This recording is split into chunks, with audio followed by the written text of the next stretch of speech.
We always get that recording in progress up now as part of the Zoom updates. So, good day. I am Lord Gavin Kent from the Kingdom of Ethelmark, and I'm delighted to welcome you to the Foundations of Performance presentation today.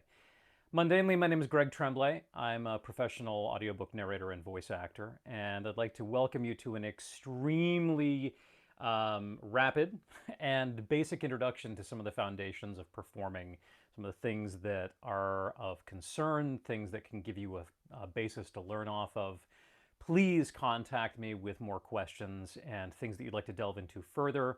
I would love some feedback on areas of the class that you'd like to see a more in-depth discussion, because I'm going to hit on three main topics today.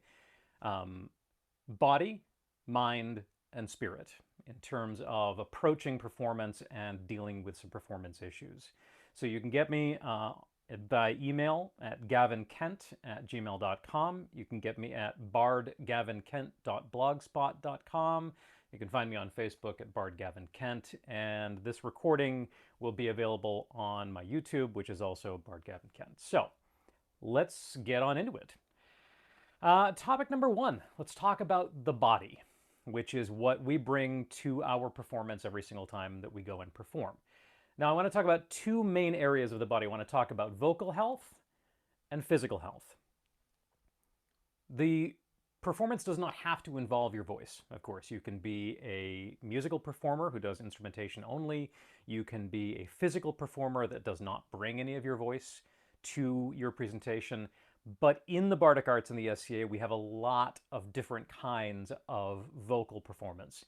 And so the voice is a very important instrument that we bring to our performing. So there's a couple things to talk about in terms of the vocal performance. Your vocal performance all comes from the instrument, which is your vocal folds, also called your vocal cords. They're part of your larynx, located right about here. You can feel them vibrate. We're all pretty familiar with what they do because as soon as we're born, we can start making noise with them. Your vocal folds are a pair of smooth muscles that form a little ellipsoidal shape in your larynx. They're different lengths based on different people, and the different lengths controls how fast they vibrate, which controls how high or low your vocal pitch is. Vocal folds, smooth muscles, are not under conscious control. Even though we are controlling them in order to change pitch, we don't directly control them. So we can't flex our vocal folds like we can our biceps. They're very much like the muscles that control the walls of our arteries and blood vessels, parts of our lung lining. So smooth muscle is a different kind of muscle, and they are very, very elastic. They can do an incredible amount of changes in terms of their ability, and we do that just by deciding that we're going to make a different pitch, and that our body takes care of the maneuvering for us. They're located at the top of the trachea, which is your windpipe. That's the piece that goes in the front. You can, of course, feel that. Most of us that are assigned male at birth have got a Adam's apple here that's part of that whole assembly. And the trachea being right in front of the esophagus, there are two tubes next to each other that do not want to have each other's business down them. So there is a fold called the epiglottis, which will seal off your trachea when you are swallowing or drinking, which also includes swallowing. Again, length of vocal folds varies by person, and at different times of day and at different times of activity, they will be at a greater or lesser degree of elasticity or softness. So you'll always notice early in the morning, your voice is deeper, you've got to get a little bit more soft, a little bit more, breathy kind of sound. And as things go on during the day, your vocal folds tauten up and start to hit your usual sound throughout the day. The most important component of instruments is caring for them. If you take your violin and you just sort of toss it in the back of the car and you let it get rained on, it's going to be ruined. If you do things to your vocal folds that are not good for them, you can also ruin them. And there's some basic ways that we can mistreat our vocal instrument. Screaming, smoking, swelling, and more, right? So anything that you do that causes the vocal folds an insult is going to be an insult to the instrument. Screaming is incredibly bad for our vocal folds because it takes the vocal folds and shakes them like a sheet in the wind.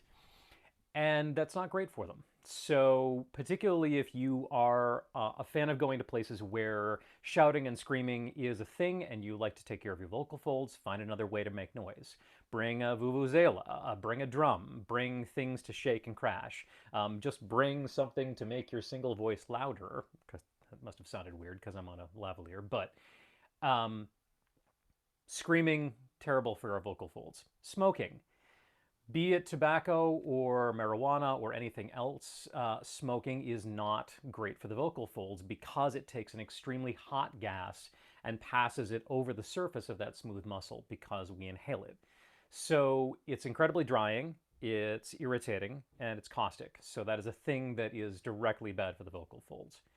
Swelling is a thing that's going to get caused by stuff we inhale, typically allergens or particulates or hot gases like smoking. Those are all things that are going to make stuff bad for our vocal folds.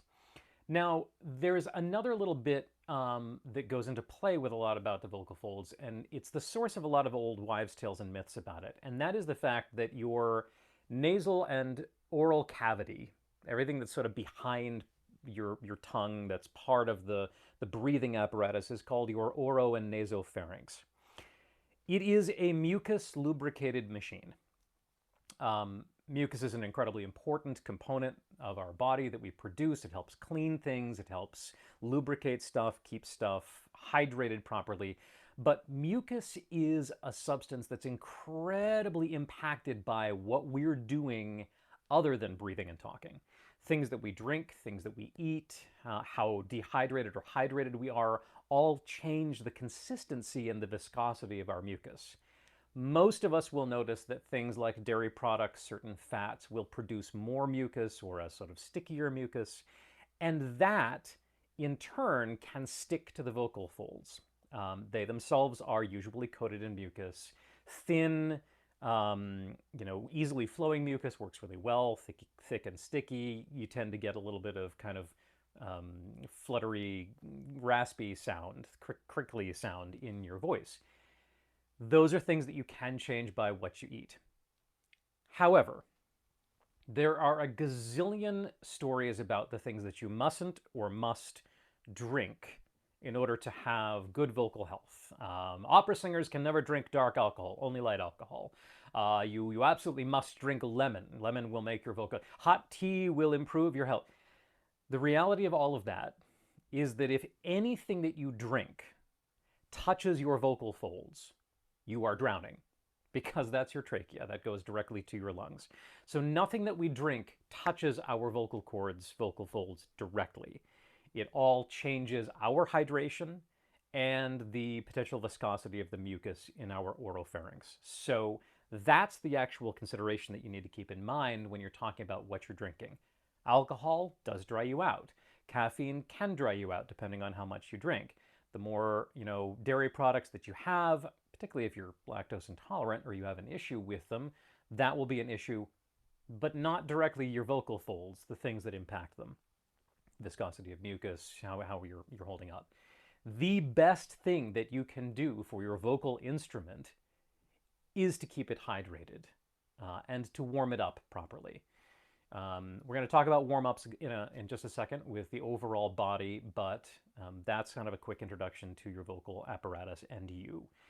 So your physical health, I want to make it really, really clear that performing is as physical as you want it to be. Anyone with any level of physical capacity can be a performer. Whether you are ready to do a trapeze act or a silks work, or if you are quadriplegic or very, naturally sort of more of a sedentary person, if you have issues with your hips or your knees, you can still perform. Performing is about finding how you and your instrument work together and doing something that brings your connection to storytelling into life. So any warm-up routine that you do, any practice routine that you do, should be plugged into how you and your body work together. Now, physical warm-ups are great, and warm-ups are not stretching and they're not strength building. Warm-ups are to literally do that with our muscles. Warm-ups bring blood flow to our muscles. Blood flow brings oxygen, takes away carbon dioxide and waste products, brings glucose and nutrients to our muscle folds, gets them ready to work. So whenever you're going to do something physical, some kind of warm-up is key. And performing, however you do it, is physical in that way. So whether you are doing stage performance where it's really good to get up and go through range of motion, move your muscles, or vocal warm-ups alone, they're key. One of the things to pay attention to in warm-ups is what's not feeling great, or what feels like it might need a little bit of consideration. So when you're doing physical warm-ups for, let's say you're doing fencing, or heavy weapons fighting, or thrown weapons, or dance, move the body in the way that it's going to be asked to move. Move it slow, move it steady. Feel the parts of you that are like, oh, that's a little stiff. Work that a little bit more, but don't push it. Just give it the love that it wants. Vocal warm-ups are extremely important, and they are actually best done throughout your performing day. If you have a performance that's going to last for multiple hours, or there's going to be a break and you're going to return to performing, more vocal warm-ups are an excellent thing. They just shake off the rust, they get the muscles ready to work. There are a zillion different vocal warm-ups that you can do, and I'm not going to give you a specific set of vocal warm-ups, but I'm going to talk about some of the things that are good for them. Anything that makes your overall oropharynx, face, and throat buzz is a good thing. A lot of sort of lip buzzes and kinds of things, excellent. They bring blood flow to the cheek muscles, to the jaw muscles, to the tongue, to the lips, to the vocal folds, all of which are involved in the process. Some of the things that I do as a performer on a regular basis, one is called lion face, lemon face, which is simply an alternating between the biggest ah you can make and the smallest that you can make. Vocal warm-ups look absurd. Just embrace it. It's all part of performance. Working your voice through its natural range without pushing it into the extremes. Excellent for the vocal folds, starting maybe down low.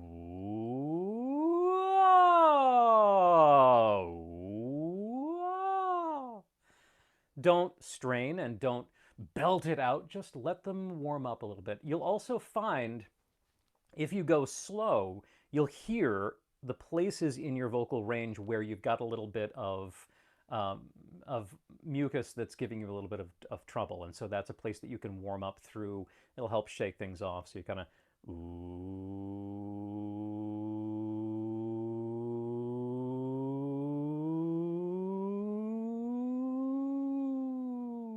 It's always in the middle of my range that I get a little bit of fluttering. Maybe I'll let somebody in. So vocal warm-ups, extremely good.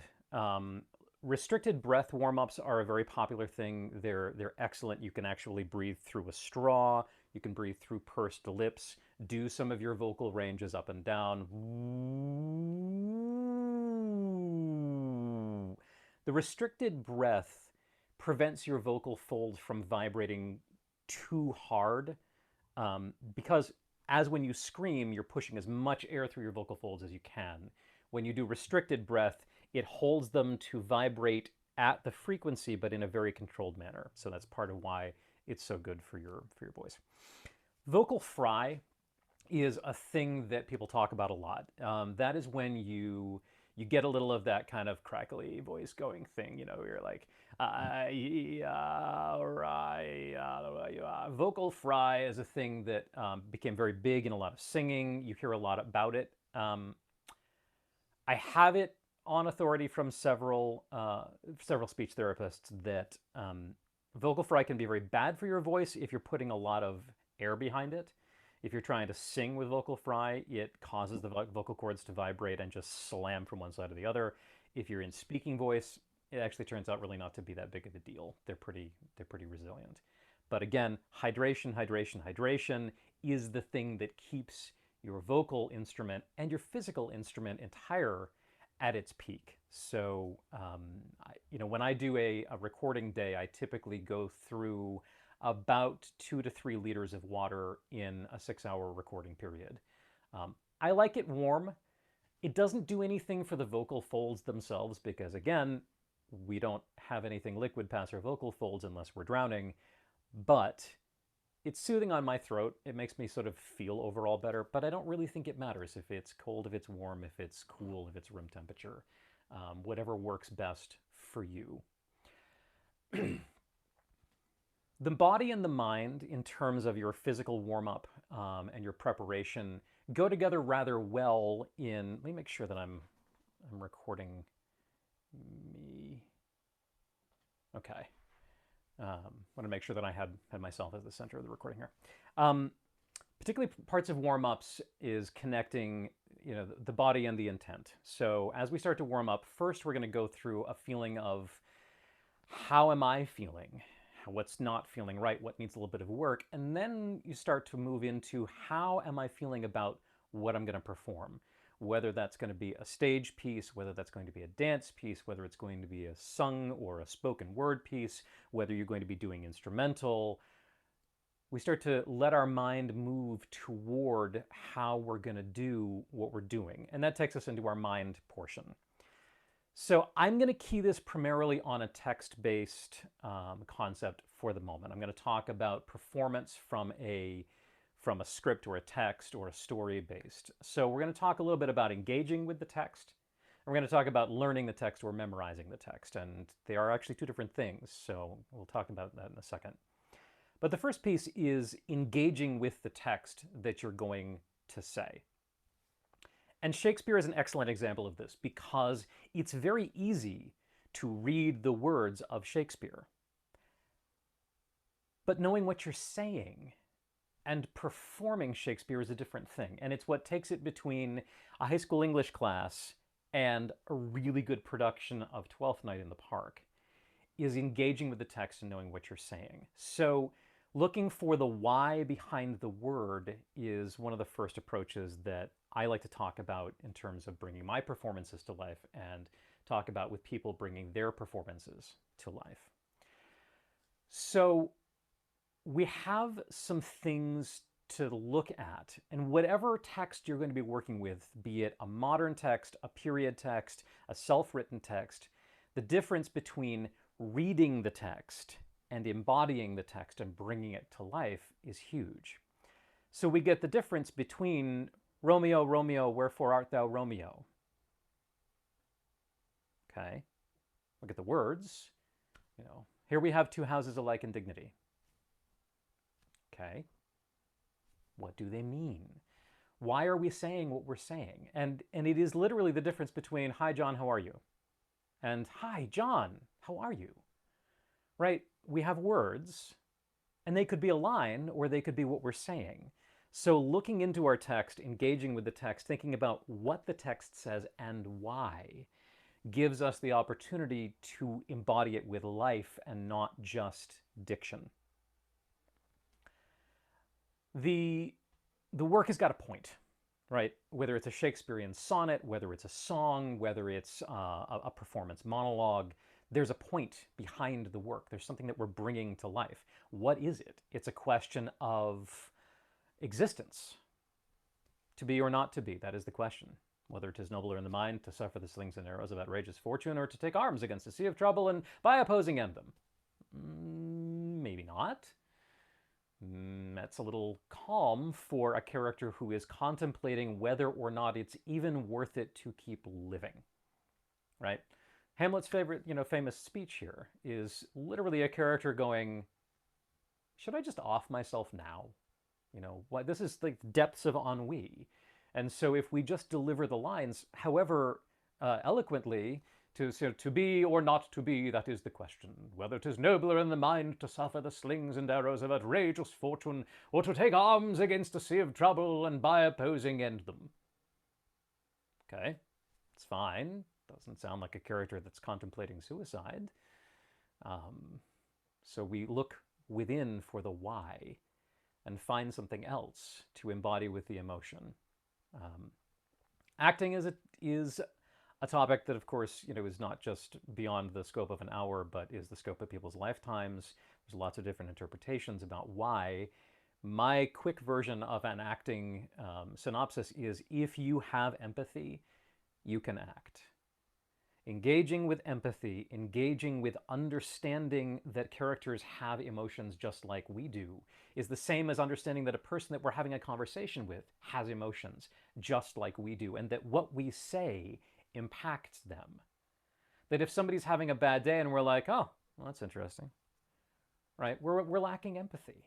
And the same with a character. If a character is saying to be or not to be, God, that is the question.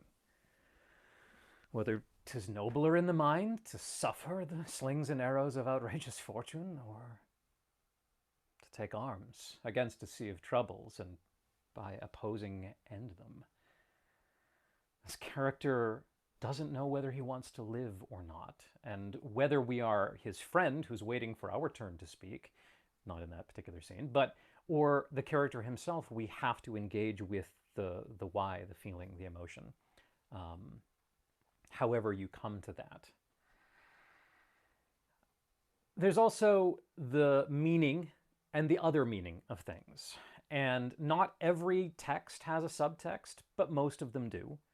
Many things are both a surface interpretation and an underneath interpretation, a nudge, nudge, grin, grin, wink, wink interpretation. Be that a body subtext or a political subtext. Perhaps we're talking about shall only the white sit upon the throne. Well, that's actually a dig at, Mary Queen of Scots because of, time. So by educating ourselves on the meaning that we're speaking, the actual core content of the text, and then also the implicational meaning of what we're saying, we know how we're delivering them both.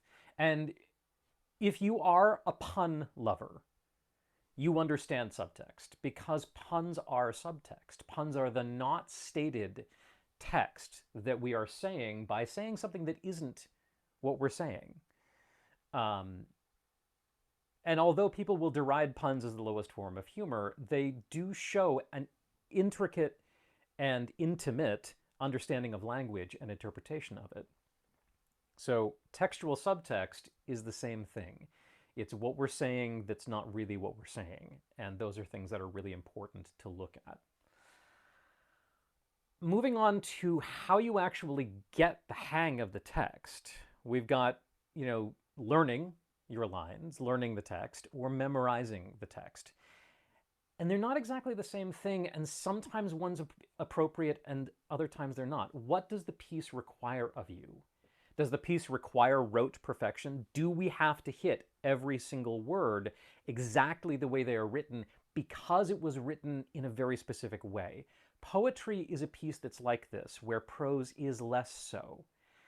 How are we getting the point across? Poetry is crafted in very intricate ways to hit meter, to hit rhyme, to hit a rhythm.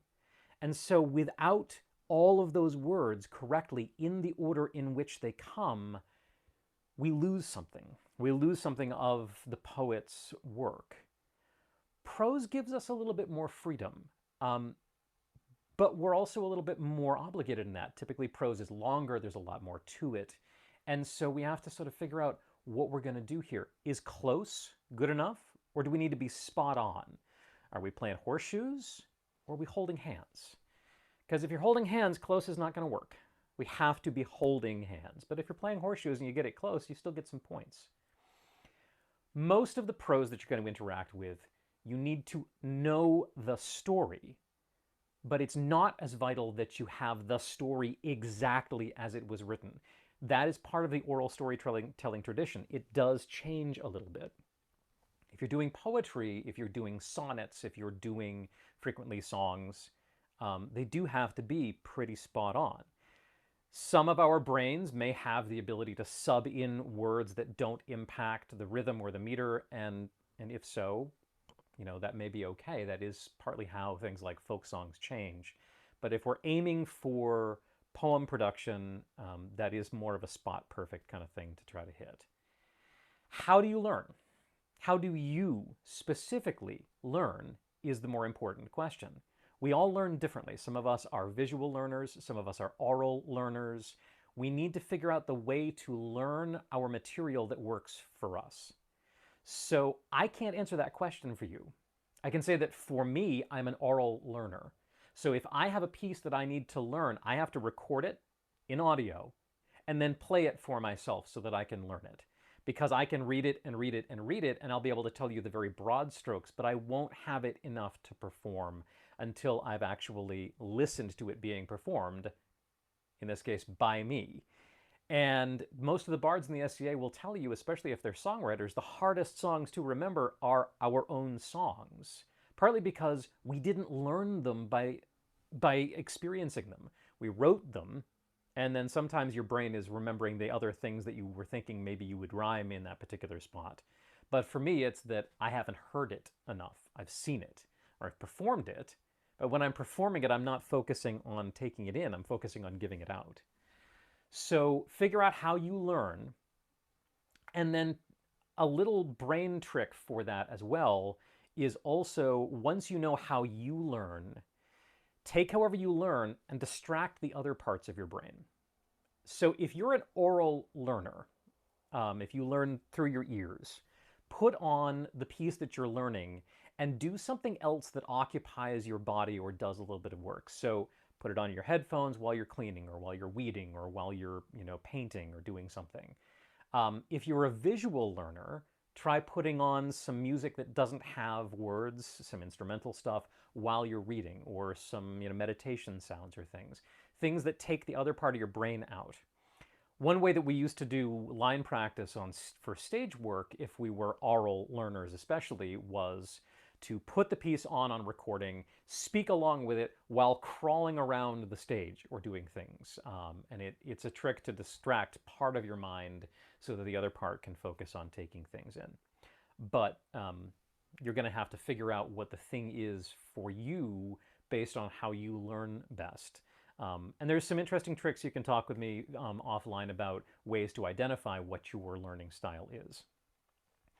So that takes us through the mind portion, and I'm actually doing okay on time. I was a little bit worried that I'd be getting bogged down, so we can sort of circle back on some things as well. But let's talk about the spirit portion of this, which is often what gives people the biggest challenge. And this is where I've tucked things like stage presence, stage fright, imposter syndrome, and stuff that can really take the wind out of our sails as performers. Stage presence is the way that you occupy the space. And there's no one particular type of stage presence that's right, because it depends on what we're doing, what we're bringing forth. The stage presence as a puppeteer is very different than the stage presence as an acrobatic performer or as a singer. The stage presence as a band behind dancers or behind singers, very different than the stage presence delivering a soliloquy or being part of an ensemble cast. So the question is how we're bringing what we're bringing. My little mnemonic for this one at the moment is 4 coronations and a funeral. Well, what are we here for? Why are we here? Does anybody see Robin Hood Men in Tights? Well, I have bad news, but I don't want to hear bad news. Maybe if you told me the bad news in a good way, it wouldn't sound so bad. Sure, we'll give it a try. Why are we here? We're here to deliver a soliloquy about the meaning of life and whether it's appropriate to end one's own life. Well, if you're going to do that laughing, that's a choice. So make it as a choice if that's the choice that you're going to make. Whatever the presence we're bringing has got to be tied with the piece that we're going to bring forth. There are some absolute master bards in the SCA who embody that ability to come forth and know the piece that they're going to deliver from the moment they step on stage. So the difference between stepping on stage and stepping on stage can convey a lot to our audience about what we're here for. In bardic circles especially, we get a lot of different people doing a lot of different performances, and One of the questions is always, well, how do I kind of bring forth my performance? Do I introduce it? Do I here and there? And we'll talk about imposter syndrome in a minute, but please don't apologize for your performances. Don't rob them of their right to exist with respect by apologizing for them. So when you come out and say, "Hi, I'm Gavin, and I'm really sorry. I'm not as prepared as I'd like to be today. But I'd like to do a piece by Mistress Marianne of Heatherdale, and I'm not very good at it. But okay, don't do that. No matter how much you might want to do that, or may feel that you're not up to things, the performance that you're about to give deserves its own life. It deserves to have the best chance to bloom. And what we do when we're apologizing and preempting and reducing expectations is we're putting rocks on top of our baby performance. And don't do that. Don't do that. Come forth and accept that you are here for a performance, and come forth and just simply, "Hi, I'm Lord Gavin Kent, and I'm here to do a performance of a piece by Mistress Marianne of Heatherdale," and give it. People will think what they think of it. So you telling them what to think of it at the beginning doesn't actually improve things. Your audience is your partner in performance. You may have performance partners on stage with you, but your audience is part of it, whether they're there live or on Zoom. Whether they're there live or in the recording, they're still part of it. So we don't perform in a vacuum. Even when we're performing recorded or over Zoom or for later release, we are performing to be received by an audience. And if there weren't an audience, we wouldn't be doing a performance. That's just singing in the shower. That's for us, which is fine. But a performance is a dialogue between performers and audience. You can and should let the energy of the audience help you without taking over what you're doing, even when there's a Zoom audience or a recorded audience. So the Zoom audiences are tricky, right? We've discovered that it's an interesting medium. It's got a lot to say for it, and it's a lot that are kind of problematic about it. But there's always an audience there in Zoom, and you can interact with them a little bit. Some of it's distracting interaction, right? So we're on Zoom, we're performing, and there's chats coming up in the chat window. And we have to ignore those, because if we're like, wait, hang on. Oh, sorry, we're not going to answer the chats ideally in the middle of our performance, but they're there. But we know that there are people there. Maybe we can see their faces reacting, 1 to 3 seconds too late, but that's fine. But even if we can't see them, even if we're doing this to a recording, there's an audience in our mind.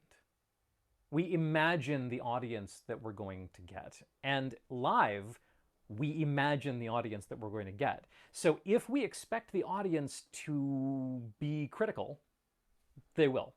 Whether they really are or not, because we will see them being critical. If we expect the audience to be receptive, if we expect the audience to engage with us, they will. People want to give back what you expect of them. If we give them good energy, they will give good energy back to us. And we as the performers need to be the conductors of that energy. We have the obligation for our audience and for ourselves and for any other performers that we're with to energistically lead that in a way that brings our performance forward. So I encourage you to expect of your audience things that are encouraging, enriching, enlightening, and serve the performance. Expect them to like the performance. Expect them to want to be there, because they are. Whether they're live or whether it's recording in your later, these people have voluntarily engaged in this performance. They want to be there. And they want you as the performer to succeed. When we make a mistake, we can move on. The audience will root for us to move on. They will not be sitting there going, oh, no, now he messed that line up. Well, I'm done with this guy. No, they want us to get it over. They, if we're juggling and we drop one, they want us to pick it up. They want us to do it right. We can drop it a couple of times, and when it finally works, the audience will applaud if we give them permission to. If we engage with our audience with a little bit of a, right? They will be there with us. We are in an emotional thing together. If we're like, they'll be there with us too. They'll be upset that it didn't go right. And that brings us on to stage fright and imposter syndrome. The question of, oh God, what's about to come out of my mouth? Will it be words or am I going to vomit? Stage fright is a component of being energetically activated. Yes, it's a fear response, but it's a fear response that often comes up as a sidecar to or a inhibition to excitement. It should be exciting and a little nerve-wracking to get on stage. Even if you've done it a zillion times, every time you get up there, it's a new performance. Every time I step into my booth to record another book, even though I've done like almost 400 of them, it's still a new book. It's still a little bit, okay, mic's on, let's go. So stage fright is a thing that people experience. And much like seasickness or any other number of sort of nerves, it can really suck, and it gets better. There's no perfect solution to stage fright. There's no magic, oh, just do this and it's fine. Imagine the audience naked, you'll be fine. Okay, well, for some people that would be horrifying. I'm going to stand in front of 100 naked people. Okay, I don't want to do that. It's embarrassing, for some people. But confidence in your own performance, confidence in your stage presence, confidence in your ability to teach a class on Zoom is an ephemeral muscle. It does get stronger as we practice it. And, it will be sore some days. But the fake it till you make it concept gets a bad rap. Okay, it sounds so terrible inherently. It's like, well, don't actually have it, just pretend it'll be fine. Okay, yeah, but when it comes to overriding our self-doubt, our self-criticism, our fear that people aren't going to like what we're doing, the faking of confidence is a thing that really has value for us. It's another performance. It's a performance for yourself as the audience. To perform for yourself the belief that you can do this. And that becomes a very natural thing. It will support you, it will grow, it will buoy, it will be a thing that keeps you going, and you really can do it. Imposter syndrome is a vicious, vicious thing. It hits every performer I have ever known at some or multiple times in their life. I have spoken with bardic laurels in the SCA going, I just don't feel like I'm good enough to be in this particular event in the Bardic War. I've spoken to performers with 1,000 audiobooks behind them, going, I don't think, I don't know if I'm really good enough to be here. They're going to figure it out that I'm not really, they're going to figure it out is the thing that repeats in our heads a little bit. Someone's going to know that I don't belong here.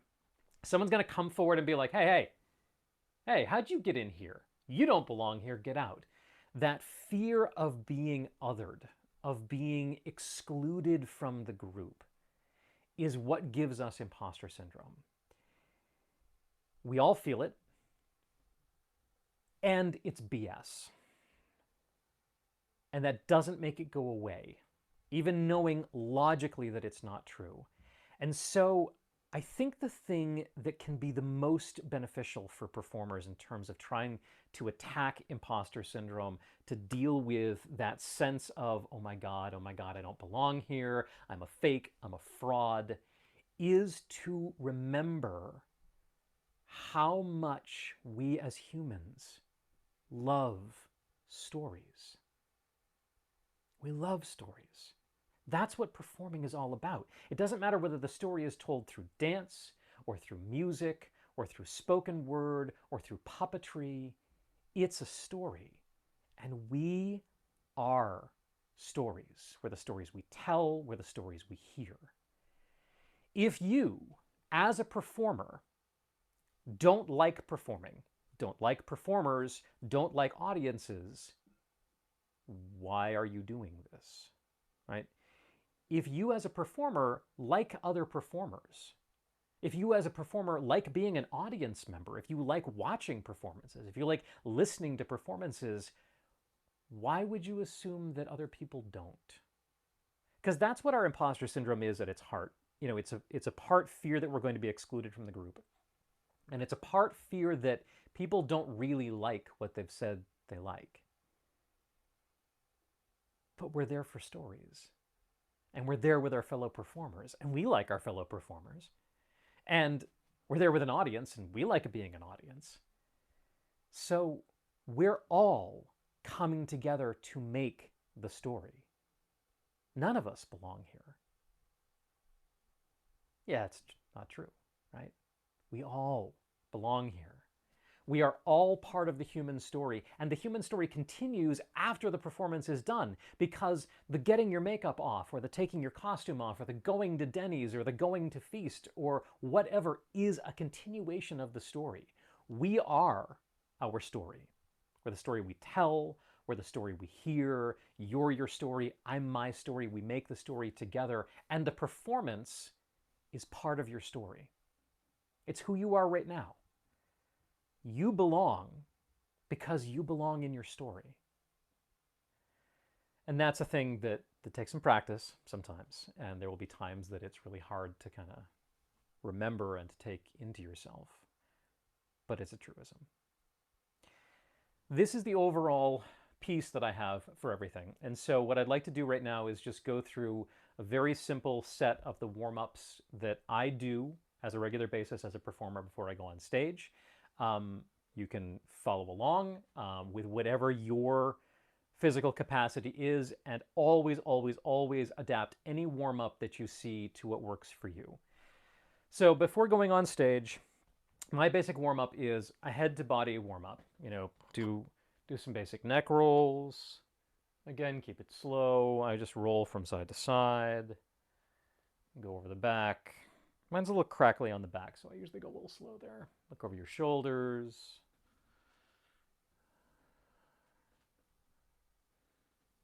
We'll do some facial warm-ups, which is, you know, I talked about this earlier in the recording. This is lion face, lemon face, big, a little.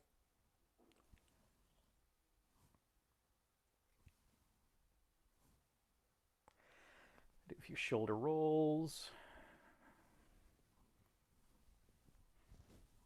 Go backwards.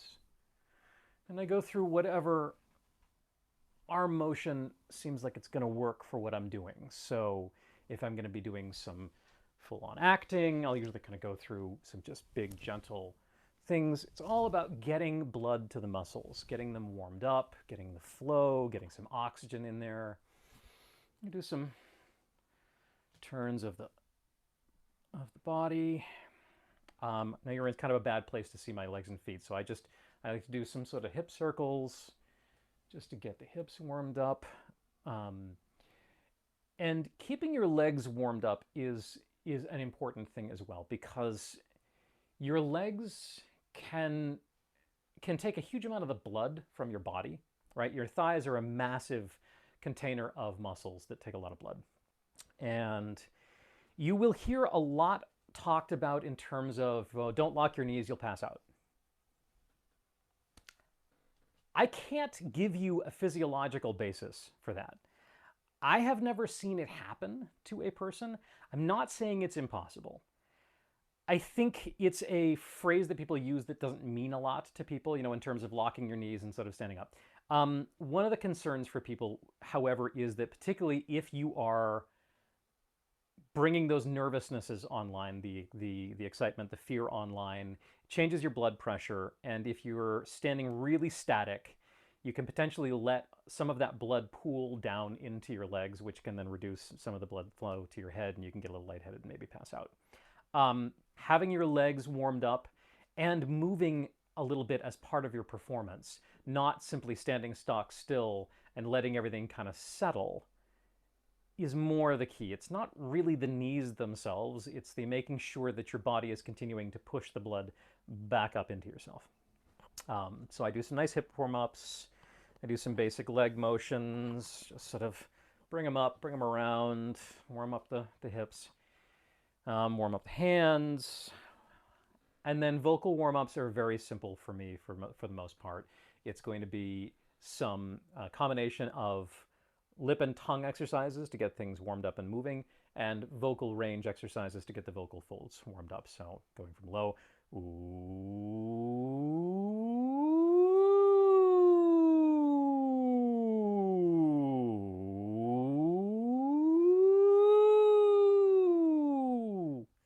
whatever feels like the amount to get your vocal folds ready and raring to go and, you know, all warmed up and in the game.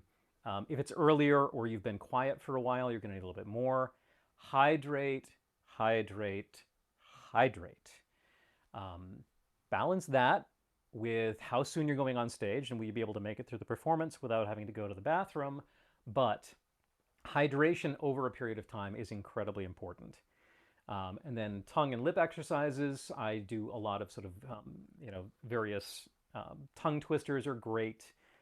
Even just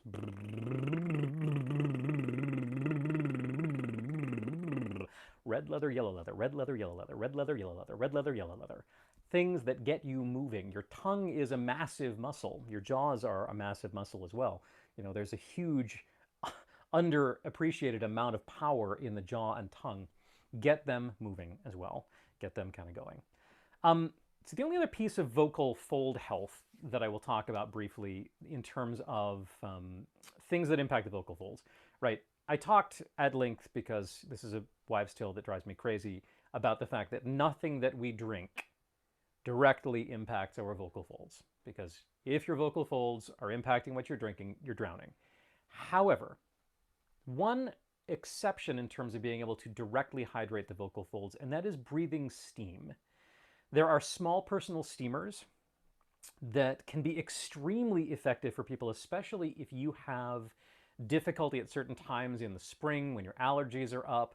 If you're having changes in the viscosity of the oropharynx and nasopharynx mucus that's getting sticky and giving you sort of crackly sounds on your vocal folds, inhaling steam can be a way to directly hydrate the vocal folds and hydrate the mucus that's on them. So that can be a really useful workaround for trying to get a little bit of direct hydration. So that's an exception to the nothing that we drink, because we're breathing it, but it's moisture-laden air that's going to impact us will really help a lot with that. I hope that some of this information has given you some places to start with, some info to kind of, you know, take off on. Again, I would be delighted to contact you all a little bit offline. You can get me, again, email gavinkent@gmail.com. You can look me up on my blog, bardgavinkent.blogspot.com, Facebook, bardgavinkent, and this video will be on the YouTubes in the very, very near future. Let me know if you have a specific area that you'd like to see as a more in-depth class topic. I know this is a huge amount of information that's relatively top level. I'm going to have my cheat sheet handout, which is basically just the top level concepts that we're talking about today that I've riffed off on as well. That'll be available with the class as well. But would love to hear from you, and I hope that your performances are enriching and rewarding and delightful. And remember, when you mess up, we're all still rooting for you. Thank you so much for joining me today, and I hope you have an amazing day. Cheers.